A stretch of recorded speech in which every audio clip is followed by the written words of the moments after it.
মার্কিন president Donald Trump ইঙ্গিত দিয়েছেন গাজা পুনর্গঠন ও বিশ্বশান্তি তদারকির জন্য তার প্রস্তাবিত বোর্ড অব পিস ভবিষ্যতে জাতিসংঘের বিকল্প হয়ে উঠতে পারে। হোয়াইট হাউসে এক সংবাদ সম্মেলনে ট্রাম্প বলেন, জাতিসংঘ দীর্ঘকাল ধরে তার সম্ভাবনা অনুযায়ী কার্যকর ভূমিকা রাখতে ব্যর্থ হয়েছে, তাই এই নতুন বোর্ড সেই শূন্যতা পূরণ করতে পারে। সিএনএনের এক প্রতিবেদনে জানানো হয়েছে, এই বোর্ডের চার্টার অনুযায়ী ট্রাম্প আজীবনের জন্য এর চেয়ারম্যান পদে আসীন থাকতে পারেন, যা আন্তর্জাতিক মহলে গভীর উদ্বেগের সৃষ্টি করেছে।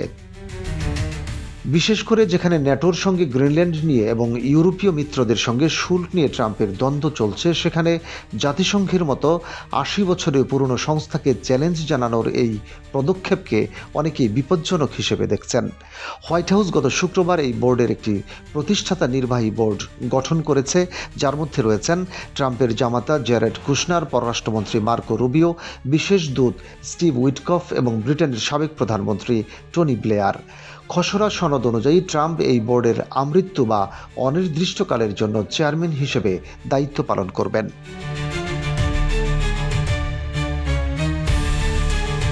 তিনি কেবল তখনই অপসারিত হবেন যদি তিনি নিজে পদত্যাগ করেন অথবা নির্বাহী বোর্ডের সর্বসম্মত ভোটে শারীরিক বা মানসিকভাবে অক্ষম প্রমাণিত হন।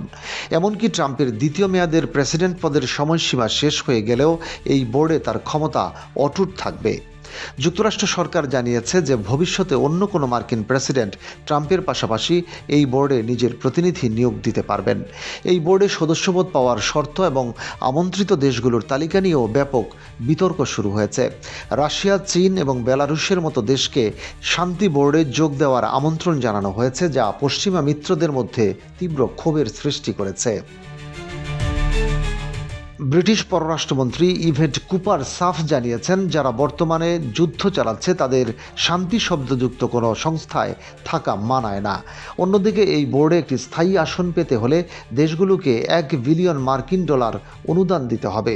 যদিও মার্কিন কর্মকর্তারা দাবি করছেন যে এই অর্থ গাজা পুনর্গঠনে ব্যয় করা হবে, তবে অনেক বিশ্লেষক একে ট্রাম্পের মারে লাগো ক্লাবের সদস্যপদ কেনার সঙ্গে তুলনা করেছেন। ফ্রান্সের মতো দেশগুলো ইতিমধ্যে এই বোর্ডে যোগ দিতে অস্বীকৃতি জানিয়েছে। তাদের মতে এই বোর্ডের সনদ কেবল গাজার মধ্যে সীমাবদ্ধ নয়, বরং এটি জাতিসংঘের বিকল্প একটি সমান্তরাল ব্যবস্থা তৈরির চেষ্টা।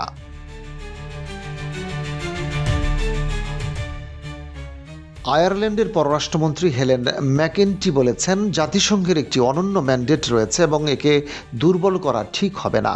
অন্যদিকে জাতিসংঘের মানবিক সহায়তা বিষয়ক প্রধান টম ফ্লেচার স্পষ্টভাবে জানিয়ে দিয়েছেন, ট্রাম্পের বোর্ড কখনোই জাতিসংঘের স্থলাভিষিক্ত হতে পারবে না। সাবেক মধ্যপ্রাচ্য আলোচক অ্যারন ডেভিড মিলারের মতে 1946 সাল থেকে টিকে থাকা এবং নিরাপত্তা পরিষদের 5টি স্থায়ী সদস্য সমৃদ্ধ জাতিসংঘের সঙ্গে পাল্লা দেওয়া বা একে প্রতিস্থাপন করা বাস্তবসম্মত নয়। বোর্ড অব পিস নিয়ে এই সপ্তাহের শেষের দিকে সুইজারল্যান্ডের দাভোসে বিশ্ব অর্থনৈতিক ফোরামের সম্মেলনে ট্রাম্প একটি স্বাক্ষর অনুষ্ঠানের আয়োজন করতে পারেন।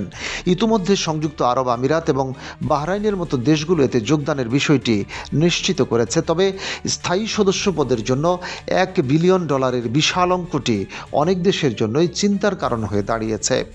অনেক কূটনৈতিক মনে করছেন যে ট্রাম্প এই বোর্ডকে একটি রাজনৈতিক হাতিয়ার হিসেবে ব্যবহার করে বিশ্বজুড়ে মার্কিন আধিপত্যকে ভিন্নভাবে প্রতিষ্ঠিত করতে চাইছেন। এই সংস্থাটি শেষ পর্যন্ত গাজায় শান্তি আনতে পারবে নাকি কেবল একটি অকার্যকর ব্যয়বহুল সংস্থায় পরিণত হবে তা নিয়ে সংশয় কাটছে না।